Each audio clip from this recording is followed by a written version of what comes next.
오늘 말씀은 창세기 12장 1절에서 3절까지 말씀입니다. 창세기 12장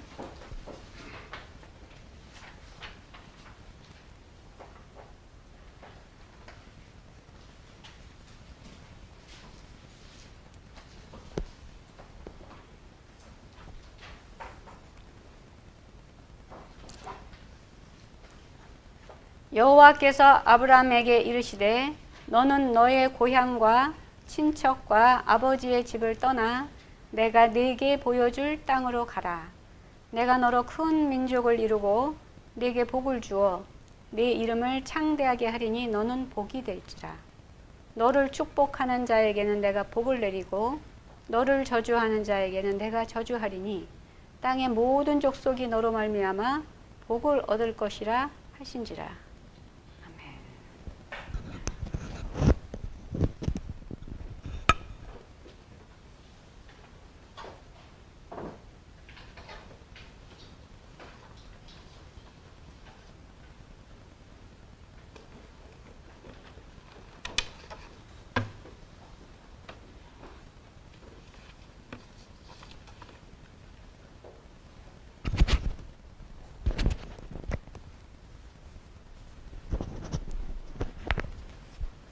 할렐루야.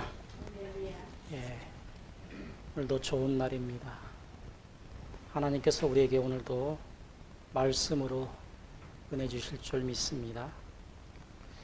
우리가 지난 주일날 에베소서 5장 26절에서 27절 말씀을 통해서 말씀으로 깨끗하게 하라라고 하는 말씀을 통해서 은혜를 나누었습니다.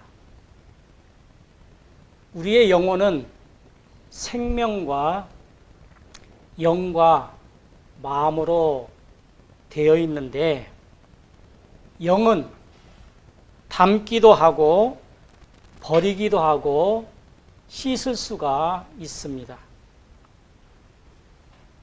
마음에 한번 저장된 것은 하나님 앞에 설 때까지 버리거나 지울 수가 없다라고 말씀을 드렸습니다. 왜냐하면은 우리가 죽으면은 우리의 영혼과 육체가 분리가 되는데 마음에 저장된 것이 없다라면은 하나님께서 심판할 근거가 없기 때문에 우리 마음속에 저장된 것들은 지워지지 않습니다. 심판을 하시기 위해서 마음속에 저장된 것들은 지워질 수가 없다라고 하는 것입니다. 영의 기능은 생각하고 판단하고 결정하는 기능이 있어서 육체 밖에서 들어오는 모든 정보들을 가져와서 마음에 저장하기도 하고 다시 마음에 있는 것들을 끄집어내서 사용할 수가 있는 것입니다. 마음에 저장된 것들을 이제 지워지지가 않기 때문에 우리 영에서 모든 것을 세상에서 들어오는 모든 것들을 판단하고 영이 마음속에 저장하기도 하고 또 끄집어낼 수 있다라고 하는 것입니다. 아브라함의 마음에 하나님의 말씀도 있었고 세상의 지식도 있었습니다. 아브라함이 이 두 지혜 중에서 세상의 지혜가 옳다라고 판단되었기 때문에 세상 지혜가 진리판에 저장되어 있으므로 하나님의 말씀을 믿지 못하고 있었던 것입니다. 아브라함 마음속에 하나님의 말씀만 저장되어 있었더라면 하나님의 말씀이 하나님의 말씀대로 생활을 할 수가 있었고 하나님의 말씀대로 따라서 할 수 있었지만은 마귀의 지혜가 들어 있었기 때문에 그것을 따라서 생활을 하다 보니까 하나님의 말씀이 믿어지지가 않게 되었다라고 하는 것입니다. 창세기 15장에서 하나님의 말씀이 아브라함 영에 들어올 때 아브라함의 자신의 마음 진리판에 있는 세상의 지혜를 끄집어내어서 옳고 그름을 판단했으나 역시 세상의 지혜가 옳다라고 판단했기 때문에 하나님의 말씀을 믿지 못했다라고 하는 것입니다. 영의 생각에 들어온 세상 지혜를 하나님의 말씀으로 씻어내라고 우리가 배웠습니다. 그러면은 최종 남게 되는 것은 하나님의 말씀이기 때문에 그 남은 말씀이 마음의 진리판에 저장이 되는 것입니다. 영의 생각에 하나님의 말씀이 옳다고 생각하면은 마음에 있는 진리가 바뀌게 됩니다. 하나님의 말씀이 영의 생각에 하나님의 말씀이 옳다고 생각하면은 그 옳다라고 하는 생각이 마음의 진리판에 저장된다라고 하는 거예요. 세상 지혜가 아무리 옳다라고 저장되어 있다 할지라도 하나님의 말씀이 옳다라고 영이 생각하면은 그것이 잘못된 생각이 지워지고 하나님의 말씀이 진리판에 저장된다라고 하는 것입니다. 영의 생각이 항상 세상의 지혜가 남아있기 때문에 우리가 하나님의 말씀을 온전히 믿지 못하는 것이고 바로 아브라함도 하나님의 말씀을 믿지 못하게 되었습니다. 말로만 하나님의 말씀이 진리라고 우리가 생각하지 말고 하나님의 말씀이 영의 생각을 지배하는 성도들이 되라고 우리가 지난 주일날 여기까지 배웠습니다. 오늘은 본문 말씀을 통해서 그러면은 우리가 복을 주시는 목적에 대해서 말씀의 은혜를 나누고자 합니다. 우리가 늘 복받기를 원해서 복을 주세요. 어떻게 하면 복을 받을 것인가 많은 것들을 생각하게 하는데 오늘 말씀을 통해서 왜 하나님께서 우리에게 복을 주시는가, 또 왜 우리에게 우리가 예수를 믿지만은 교회를 열심히 다니지만은 복을 받지 못하는가, 오늘 본문 말씀을 통해서 우리가 말씀의 은혜를 나누기를 원합니다. 우리는 이방인 된 우리들은 나쁜 씨, 나쁜 밭을 가지고 태어났어요. 아담의 후손들 모두는 이 땅에 올 때 나쁜 씨, 나쁜 밭을 가지고 이 땅에 태어납니다. 마태복음 12장 34절 말씀을 보니까 독사의 자식들아 너희는 악하니 어떻게 선한 말을 할 수 있느냐, 이는 마음에 가득한 것을 입으로 말함이라. 우리는 나쁜 씨, 나쁜 밭을 가지고 태어난 것을 말씀하고 있습니다. 아브라함도 나쁜 씨, 나쁜 밭을 가지고 태어난 상태였지만은 하나님께서 그를 선택하셔서 세상에서 가장 좋은 씨와 좋은 밭으로 만들어주시는 것은 아브라함의 후손들을 위함도 있지만은 오늘 우리들에게 나쁜 씨로 태어나고 나쁜 밭으로 태어난 우리들에게 좋은 씨와 좋은 밭을 만들어주시기 위해서 아브라함을 통해서 실험하고 계시는 모습을 우리에게 보여주고 있습니다. 첫 번째 실험하는 모습을 보십시다. 창세기 1장 2절 말씀을 보니까 땅이 혼돈하고 공허하며 흑암이 깊음 위에 가득하여 하나님의 신이 수면 위에 운행하시니라. 그 수면에 운행하시는 그곳에 빛이 비치니라 라고 창세기 1장 2절에 말씀하고 있어요.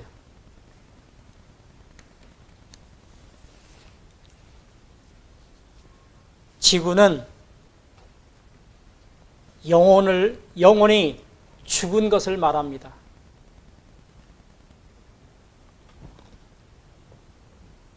빛은 말씀과 생명을 말합니다. 이 땅의 지구가 공허하고 혼돈하고 흑암이 가득했어요. 그 모습이 바로 우리의 영혼의 모습이라는 거예요. 그런데 그 공허하고 흑암이 가득한 그곳에 하나님의 말씀과 생명으로 새롭게 할 것을 말씀해 주고 있는 것입니다. 예수님의 생명을 주셔서 나쁜 씨, 나쁜 밭, 이것을 좋은 것으로 말씀으로 만들어 주시겠다라고 말씀하고 있습니다. 길가와 돌밭과 같은 마음을 옥토로 만들어 주시겠다라고 아브라함을 통해서 우리에게 말씀해 주고 있고 창세기 1장 2절을 통해서 말씀해 주고 있습니다. 두 번째 실험은 창세기 2장 8절 말씀을 통해서 에덴 동산에 좋은 씨, 아름다운 나무, 먹기에 좋은 나무가 있었고 에덴 동산에 생명나무와 선악과 나무가 있었습니다. 이런 생명나무와 선악과를 통해서 우리를 통해서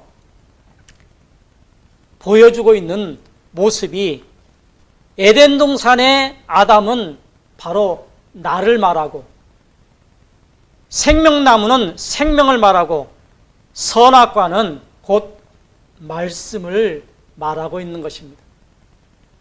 우리가 읽고 있는 성경 말씀을 그대로 우리가 이해하면은 도무지 무슨 말씀인지 잘 모르지만 이러한 설교 말씀을 통해서 아담이 바로 나였구나.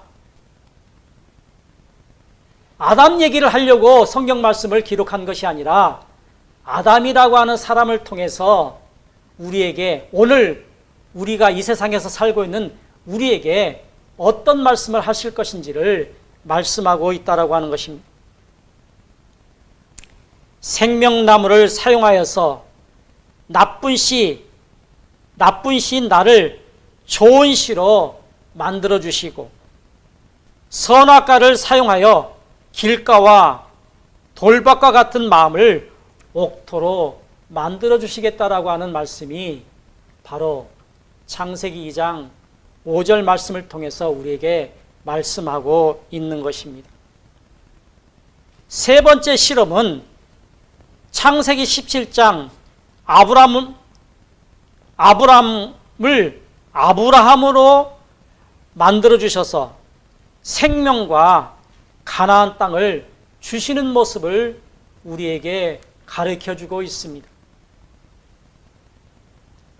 네 번째로는 나와 함께 하시는 예수님을 통해서 보여주고 있습니다. 예수님께서 자신 안에 생명의 말씀을 가지고 오셔서 우리에게 주시려고 하시는 것입니다. 요한복음 5장 24절 말씀을 보니까 내 말을 듣고 또 나 보내신 이를 믿는 자는 영생을 얻었고 심판에 이르지 아니하니 사망에서 생명으로 옮겨졌느니라. 육신의 눈으로 하나님께서 아브라함에게 아들과 가나안 땅을 주신다는 우리는 글을 읽고 있습니다. 그러나 이 말씀을 영의 눈으로 보면은 예수님 안에 있는 생명과 말씀이 보이지 않으면은 소경과 귀머거리라고 예수님께서는 우리에게 말씀하고 있습니다. 하나님께서 아브라함에게 가나안 땅을 주시고 아들을 주셨다라고 하는 그 말을 우리가 읽고 그대로 알면은 바로 소경이요 귀머거리라고 그렇게 말하고 있어요. 하나님께서 그 안에 숨겨져 있는 하나님의 진짜 말씀, 영적인 말씀을 우리가 알아야만이 우리는 귀머거리가 아니고 눈먼 소경이 아니라고 할 수가 있습니다. 육신의 눈으로는 보면 나 한 사람이 보이고 모든 교인들이 똑같이 보이지만 영의 눈으로 보면은 영혼과 마음의 모습으로 보여야 된다라고 하는 것입니다. 하나님께서 나를 보실 때 외형적인, 역사적인 본 모습을 보는 것이 아니라 우리의 중심을 보신다라고 그렇게 말씀하고 있습니다. 그러므로 내가 나를 볼 때 하나님께서 보시는 시각으로 내 중심을 볼 수 있어야 된다라고 하는 것입니다. 나는 산 영혼인가, 병든 영혼인가, 죽은 영혼인가? 내 중심을 볼 수 있어야 된다는 거예요. 내가 살아있는가, 병들었는가, 죽었는가를 내 자신을 볼 수 있어야 됩니다. 나는 가시밭인가, 돌밭과 같은 사람인가, 메마른 땅과 같은 사람인가, 광야와 사막과 같은 그런 사람인가, 뜨거운 사막인가를 볼 수 있어야만이 하나님의 처방을 받을 수가 있다는 거예요.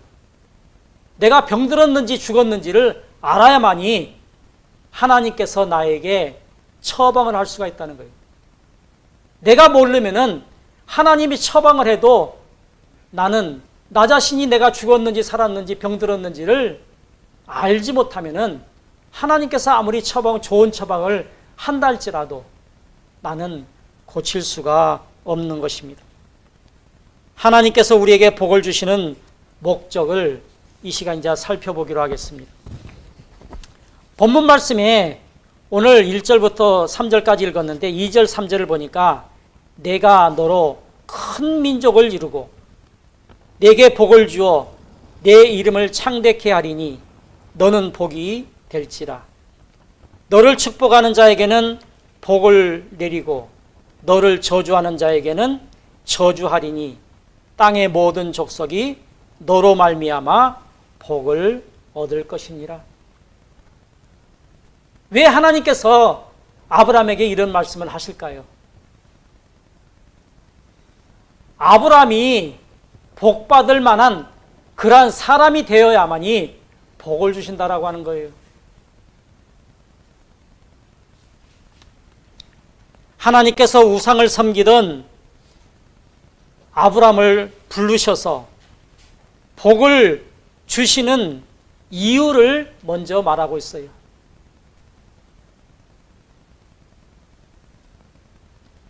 교인들은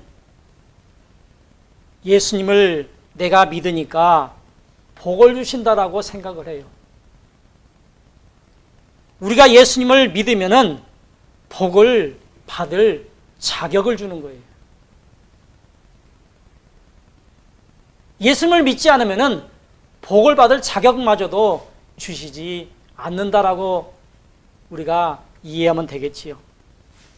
하나님께서 아브라함에게 복을 약속하고 계시지만은 먼저 복을 받을 조건을 말씀하고 있습니다. 그 조건이 오늘 본문 말씀에 창세기 12장 1절 말씀입니다. 고향 친척 아비집을 떠나 내가 지시할 땅으로 가라. 먼저 하나님께서는 고향 친척 아비집을 떠나 내가 지시할 땅으로 가야만이 하나님께서 약속하신 복을 허락하실 것을 말씀하고 있습니다. 그것이 조건이었습니다. 창세기 17장까지 아브라함이 신앙생활을 이제 열심히 해서 24년이라고 하는 세월이 흘렀어요. 99살이 됐어요. 75살에 부름을 받아서 24년이 지나서 99세가 되었습니다. 그런데도 하나님께서 약속하신 자식을 주시지 않는 거예요. 왜 자식을 주시지 않을까요? 하나님께서 약속하신 복을 받지 못하고 있는 아브라함은 복을 받을 조건을 아직 채우지 못했기 때문에 복을 받지 못한 거예요. 만약에 75살에 부름을 받아서 하나님께서 원하시는 조건에 도달했더라면 뭐 1년, 2년 후에도 아브라함이 복을 받았겠지요. 약속하신 자녀를 주었겠지요. 가나안 땅을 주셨겠지요. 그러나 24년이라고 하는 세월이 흘렀지만은 그가 하나님께서 약속하신 복을 받지 못했던 것은 하나님께서 원하시는 그러한 조건에 이르지 못했기 때문이다라고 하는 것입니다. 바로 고향은 어디입니까? 우리의 고향은 본향은 천국이에요. 천국을 버리고 아버지를 버리고 마귀를 따르는 고향, 아버지가 있는 곳이 고향이잖아요. 지금 누구를 섬기고 있습니까? 그가 하나님을 섬기지 아니하고 마귀를 섬기고 있었기 때문에 마귀가 있는 그 고향을 떠나라고 하는 거예요. 악을 떠나라고 하는 악을. 그리고 친척이 뭡니까? 친척이 있는 곳이 마귀는 거짓말쟁이에요. 거짓말쟁이. 마귀가 있는 곳은 악이 우글우글 하는 곳이에요. 그것이 바로 친척이에요. 악을 떠나야만이 하나님께서 원하시는 복을 받을 수 있어요. 아비집은 어디입니까? 우리의 아버지는 하나님이에요. 근데 아담이 하나님을 버렸잖아요. 자기가 하나님 되려고. 그러다 보니까 아버지를 버려서 마귀를 아버지로 섬겨요. 그 아버지를 섬기는 그 아버지를 버리라는 거예요. 아버지가 있는 고향을 떠나고 마귀의 곁에서 떠나고 마귀는 거짓말장이인데 그 거짓말장이에 이제 죄를 떠나고 아버지가 우리의 하나님이신데 하나님을 떠나서 마귀를 섬기는 마귀를 주인으로 섬기는 그 아버지를 떠나라고 하는 거예요. 그래서 내가 지시할 땅으로 가라. 그렇게 말씀하고 있는 것입니다. 복을 주시는 목적과 이유를 본문 2절 3절에 말씀하고 있는데 아브라함 자신이 복이 되게 하여 주시겠다라고 그렇게 말씀하고 있습니다. 아브라함 자신을 본토 친척 아비집을 떠나 내가 지시할 땅으로 가면은 너를 복되게 해서 너로 말미암아서 많은 사람들에게 복을 나누어 주겠다라고 그렇게 말씀하고 있는 거예요.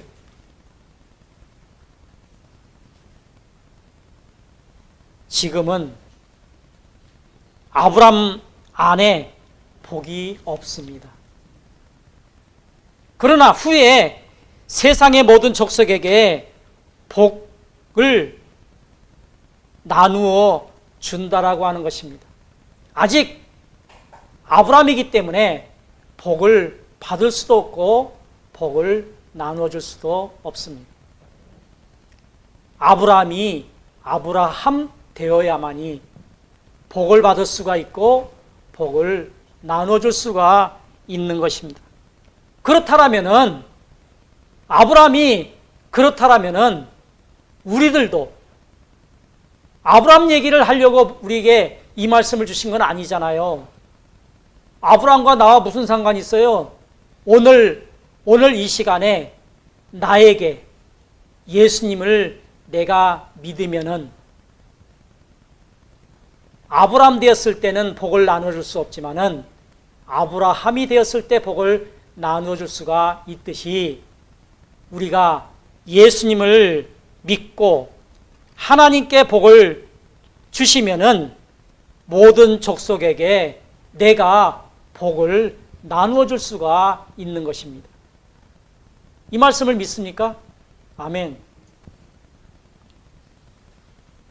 아브라함은 복을 자신만 누리겠다라고 생각한 사람입니다. 아브라함은 자신만 복을 받겠다라고 하는 거예요. 그런데 아브라함은 복을 모든 족속에게 나누어 줄 수 있는 그러한 생각을 하고 있는 사람입니다. 아브라함일 때와 아브라함일 때 다르지요. 아브라함이나 내가 모든 족속에게 나누어 줄 수 있는 복이 무엇입니까? 시편 1편 2절 말씀을 보니까 오직 여호와의 율법을 즐거워하여 그 율법을 주야로 묵상하는 자로다. 하나님의 말씀을 늘 묵상하고 예배에 잘 참석하고 하나님의 말씀을 잘 듣는 자만이, 그리고 말씀으로 내 안에 더러운 것을 깨끗이 씻어야만이 그렇게 될 수 있다라고 말씀합니다. 아브라함이 하나님께 받은 복을 찾아보면은 두 가지입니다. 아들의 복과 가나안 땅의 복을 받았습니다. 육신으로 볼 때는 이삭을 선물로 받았고 가나안 땅을 선물로 받았습니다. 영의 눈으로 보면은 하나님과 말씀을 받은 거예요. 창세기 15장 1절에 보니까 아브라함아 두려워하지 말라. 나는 내 방패요 나의 지극한 상급이로다.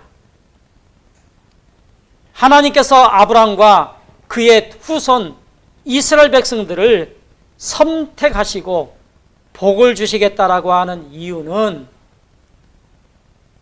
온 세상의 인류에게 예수님의 생명과 하나님의 말씀 때문입니다. 예수님의 생명의 말씀은 세상에 어떤 것보다 귀합니다. 아브라함과 이스라엘 백성들에게 복을 주시는 이유는 아브라함이 하나님을 믿어서도 아니고 이스라엘 백성들이 선민이기 때문에 복을 주신 것도 아니라고 하는 것입니다. 세상에서 가장 귀한 것을 보존하고 관리하기 위해서 아브라함에게 복을 주시는 것이고 우리들에게 복을 주시는 것입니다. 귀한 것을 모든 민족에게 나누어 주시기 위해서 복을 주신 거예요. 우리가 예수를 믿고 나 자신만 천국에 가기 위해서 복을 주신 것이 아니라 내가 이 복을 받았으니 많은 사람들에게 복을 나누어 주라고 우리에게 복을 주신 것입니다. 예수님을 믿기 때문에, 예배를 잘 드리기 때문에, 내가 11조를 잘하기 때문에, 또 각종 예물을 하나님 앞에 정성껏 드리기 때문에 복을 주시는 것이 아니라고 하는 것입니다. 이 헌금들은 당연히 하나님 앞에 드려야 하는 것이고 하나님의 명령이기 때문에 우리는 드려야 되는 것입니다. 이런 조건이라면은 예수님 당시에 바리새인들은 모두 복을 받았을 것입니다. 그런데 바리새인들은 복을 받지 못했어요. 누가복음 18장 11절에서 14절 말씀을 보니까 바리새인들이 기도와 또 죄인의 기도가 기록이 되어 있는데, 바리새인은 서서 따로 기도하여 이르되 하나님이여, 나는 다른 사람들과 같이 토색하거나 불의하거나 간음을 하는 자들과 같지 아니하고 이 세리와도 같지 아니함을 감사하나이다. 나는 일에 2번씩 금식하고 또 소득의 11조를 드리나이다. 이 바리새인들은 자기 자랑하고 있어요. 나는 금식도 일에 2번씩 하고요, 11조도 드리고요, 세리와 같지 아니하고요, 남의 것을 훔치거나 토색한 것도 없고요, 이렇게 하나님 앞에 자기 자신을 지금 자랑하고 있어요. 근데 세리는 멀리 서서 감히 눈을 들어 하늘을 쳐다보지도 못하고 다만 가슴을 치며 이르되 하나님이여, 불쌍히 여기소서, 나는 죄인이로소이다. 자기 자신을 나타내지 않지요. 나는 죄인이라고 말하고 있어요. 감히 하늘을 우러러 기도하지도 못하고 멀리 서서 기도하고 있습니다. 14절 말씀을 보니까 내가 너희에게 이르노니 저 바리새인이 아니고 이 사람이 의롭다 하심을 받고 그의 집으로 내려갔느니라. 무릇 자기를 높이는 자는 낮아지고 자기를 낮추는 자는 높아지리라. 바리새인들은 자기를 높였어요. 세리는 자기를 낮췄어요. 낮추는 자가 복이 있다라고 예수님은 우리에게 말씀해 주고 있습니다. 예배 잘 드린다고, 예수를 잘 믿는다고, 11조 감사한금 잘 드린다고 복을 받는 것이 아니에요. 만약에 이것이라면 바리새인들은 복을 받아야 마땅해요. 그러나 예수님께서는 말씀하시잖아요. 자기를 높이는 자는 낮추시고 자기를 낮추는 자는 높이시리라.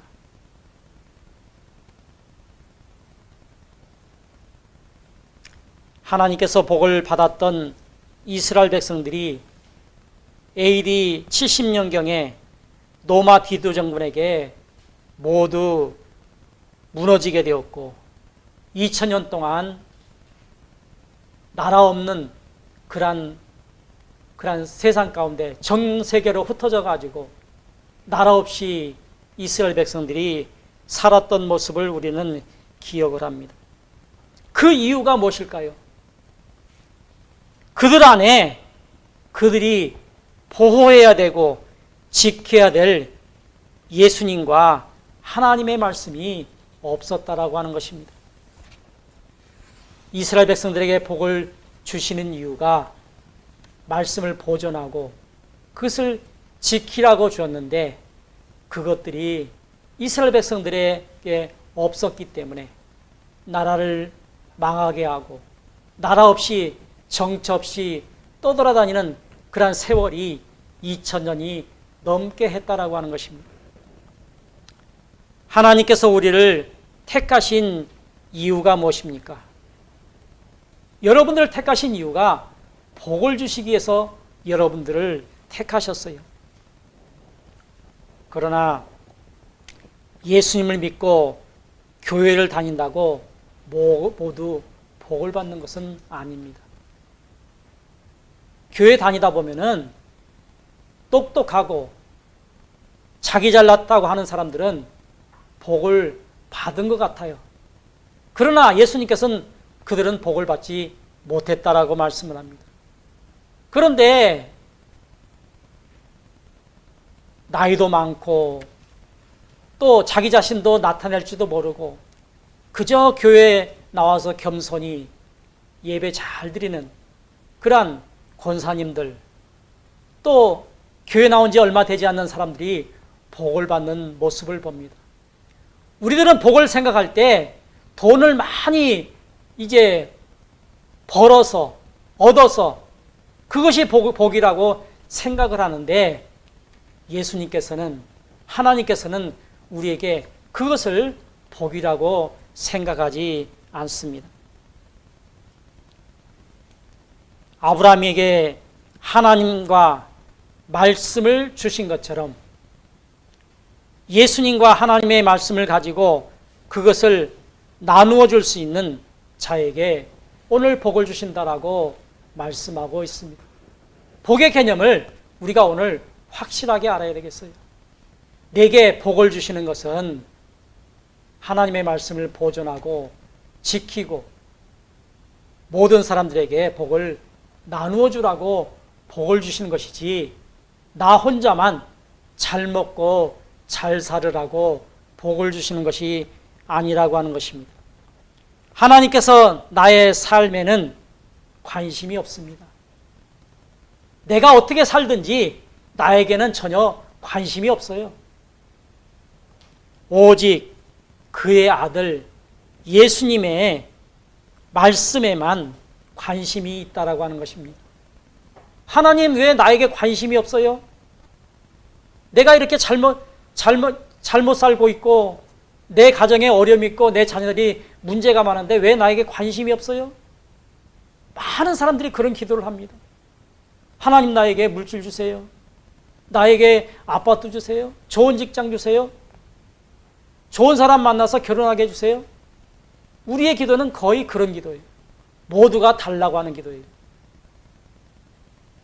하나님께서 주신 것을 나누어 주기를 원하시는 하나님께서 우리에게 그런 마음을 가질 때 하나님께서 우리에게 복을 주시는 것이고, 내 소원들은 하나님께서 관심이 없다라고 하는 사실입니다. 하나님께서 그러면 관심을 갖기 위해서는 하나님께서 나에게 무엇을 원하신가를 아는 것이 중요합니다. 그래야만이 우리가 복을 받을 수 있게 되는 것입니다. 그러므로 무작정 하나님께서 복을 달라고 하지 말고 예수님을 내 구주로 영접하고 하나님의 말씀이 내 안에서 충만하여 복을 받아 나누어지는 저와 여러분들이 되시기를 예수 그리스도 이름으로 축복합니다.